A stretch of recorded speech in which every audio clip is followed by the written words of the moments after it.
আসসালামু আলাইকুম। আজকে খুব ইন্টারেস্টিং একটা জিনিস দেখাবো, সেটা হচ্ছে আহ, দুই দুইটা একটা অর্ডার পাইছি আমি ফাইবারে। এখন অনেকদিন পরে ফাইবারে অ্যাক্টিভ নেই আমি, প্রায় আজকে লাস্ট 8 থেকে 9 মাস যাবত। অ্যান্ড মাঝে মধ্যে অর্ডার পাই, সো এবং পুরাতন ক্লায়েন্টের কাজ করি ফাইবারে।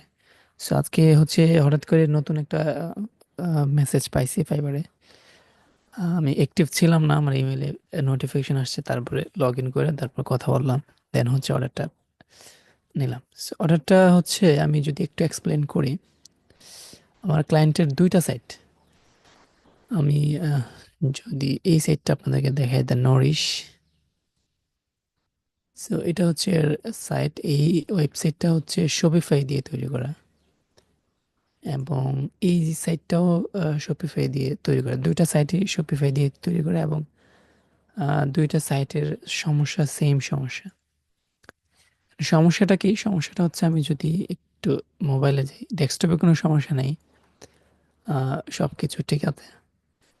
So, আমি যদি মোবাইলে আসি, so, দেখেন যে মোবাইলে অ্যাকচুয়ালি এটা কাজ করতেছে না, মানে রেসপন্সিভনেসটা কাজ করতেছে না। যেমন এখানে যদি আসি, এগুলো হচ্ছে ব্রেক করার কথা ছিল। So, মানে রেসপন্সিভ না এটা। তো ক্লায়েন্ট বলতেছে যে আমার ওয়েবসাইটটা রেসপন্সিভ ছিল আগে, এখন রেসপন্সিভ নাই।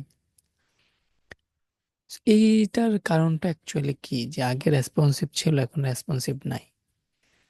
সে বললো যে এটা সে ফিক্স করতে যাচ্ছে। সো এটা ফিক্স করার জন্য, ঠিক আছে, আমি বললাম যে হ্যাঁ, ফিক্স করতে পারবো, সমস্যা নেই। এখন কত চার্জের জন্য জিজ্ঞেস করলো। সো আমি বললাম যে ইউজুয়ালি আমি নর্মালি সিম্পল বাগ ফিক্সের জন্য $10 চার্জ করে থাকি। সো আগে $5 ছিল, বাট যেহেতু আমি ফাইবারে কাজ করি না, সো আমি গিগের প্রাইস বাড়াই দিয়ে রাখছি। সো ইউজুয়ালি এখন $10ই চার্জ করি। সো কাজ আসলে আসবে, না আসলে নাই। সিম্পল দুইটা বাক্স, যেহেতু দুই ওয়েবসাইটে, সেক্ষেত্রে দুইটার জন্য $20 টোটাল। সে এখন ক্লায়েন্ট সেটা অ্যাকসেপ্ট করছে, এবং দুইটা ওয়েবসাইটের অ্যাক্সেসে আমাকে দিয়ে দিছে। সো আমি চাইলে এখন দুইটা ওয়েবসাইটে বাগগুলো ফিক্স করতে পারবো। আচ্ছা, এখন সমস্যাটা অ্যাকচুয়ালি এখানে কি, সেটাই কিন্তু মেইন জিনিস। এবং এই সমস্যাটা কিন্তু আপনারা ফিক্স করতে পারবেন চাইলে।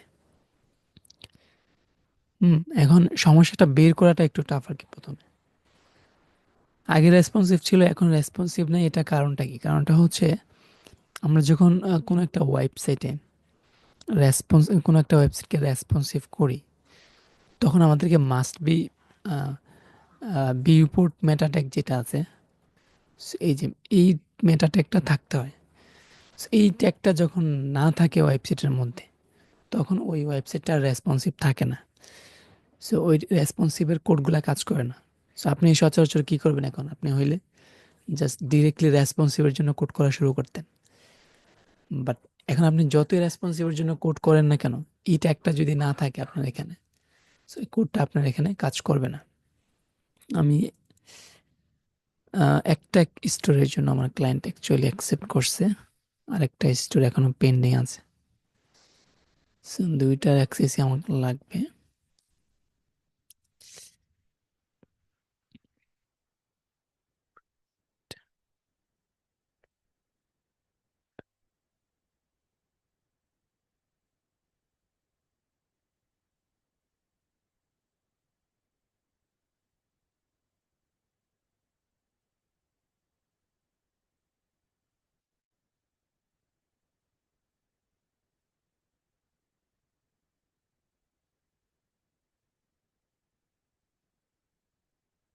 এখন আমার কাজ শুধু কি, যে কোডগুলা বের করে আমার কোডের মধ্যে মেটা ট্যাগটা দিয়ে দিলে কি ইস্যুটা কিন্তু ফিক্স হয়ে হয়ে যাবে, তাই না? খুবই সিম্পল একটা ইস্যু। সো আমরা ট্রাই করি, দেখি এটাতে করা যায় কিনা। So, এখন একটা কথা মনে হইতে পারে যে এত সহজ কাজ, এত সহজ কাজে আমার এখানে প্রায় $20, প্রায় আমি যদি ফাইবার আমার থেকে 20% নিয়ে যায়, তারপরে আমার প্রায় $16, অলমোস্ট 2000 টাকার মতো। দুইটা কাজ করতে হয়তো আমার 2 থেকে 3 মিনিট লাগবে। সো মনে হইতে পারে যে কাজটা অনেক ইজি এবং এত সহজ কাজ, এত মানে পরিমাণ এত টাকা। সো কাজটা তখনই আপনার জন্য সহজ হবে যখন আপনি একটা বিষয়ে এক্সপার্ট হবেন। দেখেন এই ইস্যুটা দেখার পরে কিন্তু আপনি বুঝতে পারবেন না প্রথমে যে এটা মেটাটেক ইস্যু। সো আপনি যদি এক্সপার্ট না হন, আপনি জাস্ট কোড করা শুরু করবেন, দেখবেন যে কোড কাজ কাজ করে না। অ্যান্ড আরেকটা হচ্ছে আপনি এই ওয়েবসাইটগুলো হচ্ছে শপিফাই দিয়ে তৈরি করা। সো আপনাকে অবশ্যই শপিফাই সম্পর্কে ভালো আন্ডারস্ট্যান্ডিং লাগবে। শপিফাই এর ওয়েবসাইটের কোড কিভাবে এডিট করা যায় ওটা আপনাকে জানতে হবে, এবং কোডের কোন জায়গায় কোন পার্টগুলো থাকে, থিমের কোন জায়গায় কোন কোডগুলো থাকে, ওগুলো আপনাকে জানতে হবে। না জানলে আপনি কাজ করতে পারবেন না।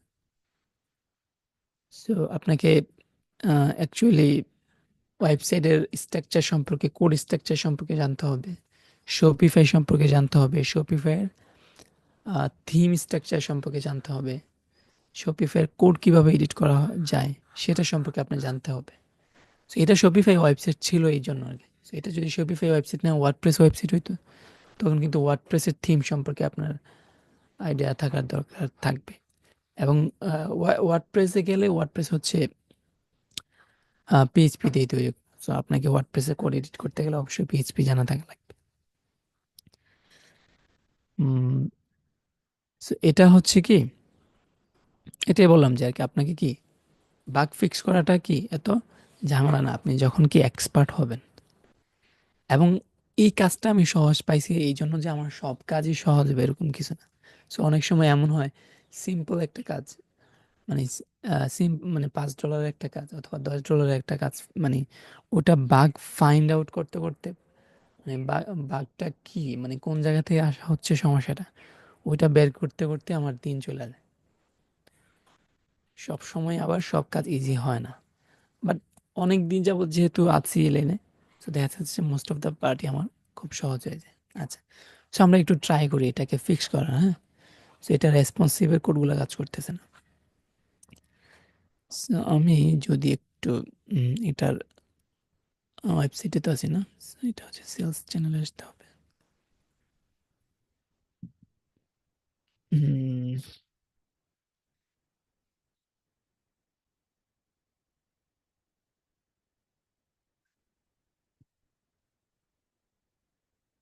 হচ্ছে এখানে edit code।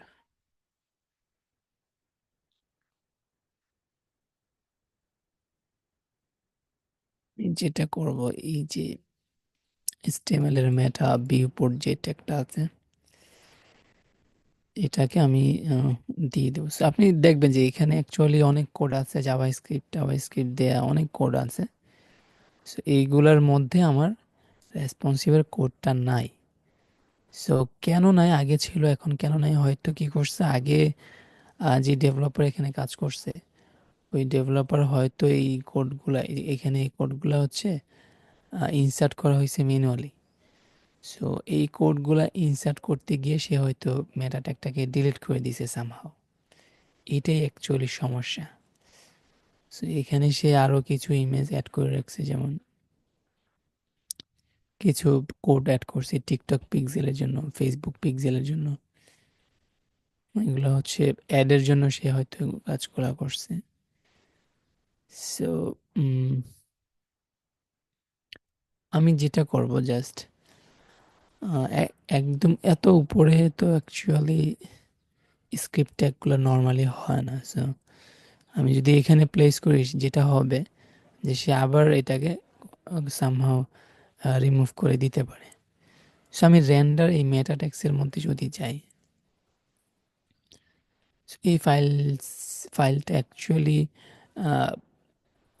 এটা ডেডিকেটেড ভাবে হচ্ছে মেটা ট্যাগের জন্য তৈরি করছে। So, এখানে যদি আমি এটা প্লেস করে দিই, সেক্ষেত্রে আমার মানে এটা আর চেঞ্জ হওয়ার মানে রিমুভ হওয়ার কোনো পসিবিলিটি নাই। So, আমি যেটা করতে পারি জাস্ট এখানে এটা অ্যাড করে দিতে পারি। So, এখানে হচ্ছে সে অন্য কোনো কোড অ্যাড করবে না উইদাউট এনি মেটা ট্যাগ। আমি এটা দিলাম, দেওয়ার পরে এখন যদি রিফ্রেশ করি, এই যে দেখেন একদম স্মুথ আমার এখন রেসপন্সিভের সব কোড কাজ করবে। সো এটাই ছিল মানে সমস্যা। সো এটার জন্য আমি ক্লায়েন্টকে $10 চার্জ করছি, এবং সে আরেকটা ওয়েবসাইট আছে, ওটার অ্যাক্সেস সে আমাকে এখনো দেয় না, এটা পেন্ডিং আছে। সো ওইটা দিলে ওটারও সেম কাজ করব, এবং ওটার বাগও কি সেমভাবে ফিক্স হয়ে যাবে। সো দুইটার জন্য $20 টোটাল। এবং এই ওয়েবসাইটটা যদি আমি দেখি, সো এটা আমি চেক করি না এখন এটা কি সেম ইস্যু কিনা। হ্যাঁ, এটাও সেম ইস্যু, ঠিক আছে। এবং এটাও আমি দেখবো যে অ্যাকচুয়ালি এখানে মেটার একটা সমস্যা।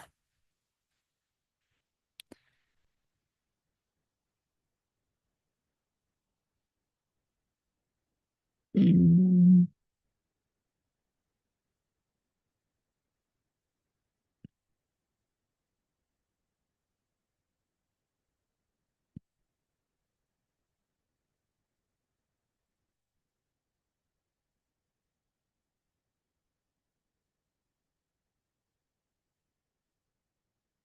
আমি যেটা করবো, যেটা যেহেতু ইস্যুটা ভেরি স্মল ইস্যু, আমি ক্লায়েন্টকে এখন অ্যাকচুয়ালি জানাবো না যে কাজটা ফিক্স হয়ে গেছে। কারণ হচ্ছে আহ, আপনি যখন কোনো ক্লায়েন্টের সাথে কাজ করবেন তখন কখনোই যেন এমন না হয় যে আপনি মানে ক্লায়েন্ট যেন এরকম আপনার কাছ থেকে কখনোই মনে না করে যে সে আপনার কাছে অর্ডারটা করে সে ঠকছে, বা অ্যাকচুয়ালি আমি তাকে অনেক বেশি চার্জ করছি ছোট কাজের জন্য। তো আমি একটু সময় নেব, ঠিক আছে, তারপরে হচ্ছে আমি তাকে জানাবো যে বাগটা ফিক্স হয়েছে। সো এটা ছিল ছোট একটা ভিডিও, আমি চাইছিলাম গ্রুপে আপনাদেরকে লাইভ নিয়ে আসার জন্য, বাট এটা যেহেতু অনেক সকাল, কেউ গ্রুপে নাই, যার কারণে আমি ভিডিওটা রেকর্ড করে রাখলাম। সো আপনারা হয়তো দেখবেন এটা। ঠিক আছে, এই পর্যন্ত।